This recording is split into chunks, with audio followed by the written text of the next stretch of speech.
আসসালামু আলাইকুম রহমতুল্লাহ বরকাতু। সবাইকে শুভ সকাল। এখন মোটামুটি গরম শহরে, কিন্তু আলহামদুলিল্লাহ আমাদের গ্রামের ঐতিহ্য এই দেখেন মেঠো পথ। এই মেঠো পথটি প্রায় 2-3 কিলো রাস্তা অতিবাহিত হয়েছে, আর চতুর্দিকে আমের গাছে সারি সারি মেঠো পথকে আরও সৌন্দর্য বাড়িয়ে দিয়েছে। সাথে ধান ক্ষেত দেখেন কত সুন্দর, চমৎকার পরিবেশ, ঠান্ডা আবহাওয়া, আর সিঁড়ি সিঁড়ি বাতাস বইতেছে। দেখেন কত বাতাস, গাছের মধ্যে গাছের পাতা যেমন নড়তেছে দেখেন। আলহামদুলিল্লাহ এরকম পরিবেশ একমাত্র গ্রামে আসলেই পাওয়া যায়।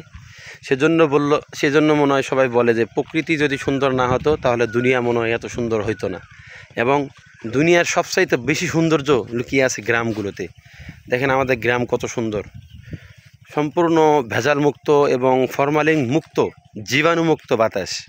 এই বাতাসগুলো ফজরের পরে যারাই উপভোগ করবেন, গ্রহণ করবেন, তারাই বিভিন্ন ধরনের রোগ বালাই থেকে আশা করা যায় নিরাপদ থাকবেন। তো আমি প্রতিদিন ফজরের পরে 2-3 কিলো হাঁটাহাঁটি করি। তো আজকে প্রতিদিনের রুটিন অনুযায়ী আজকে আমিও আসছি হাঁটাহাঁটি করতে। তো আলহামদুলিল্লাহ অনেক দূরে দেখতেছেন, অনেক দূর গেছিলাম হাঁটতে নামাজ পড়ে, এখন বাড়ির দিকে যাচ্ছি আর কি।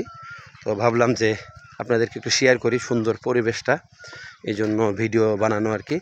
যাই হোক, যারা গ্রামে থাকেন তারা তো জানেনই যে গ্রামের মজা বা গ্রামের একটা সৌন্দর্য কতটুকু বিরাজমান করে আপনাদের সাথে। তো আমি একজন পল্লী গ্রামের ছেলে, থাকি নরসিংদী শহরে। তো আলহামদুলিল্লাহ ছুটিতে আসছি বাড়িতে, এসেই দেখেন কি সুন্দর পরিবেশে উপভোগ করতেছি। আলহামদুলিল্লাহ আল্লাহ পাকের রহমত নিয়ামতে ভরা গ্রামগুলোতে।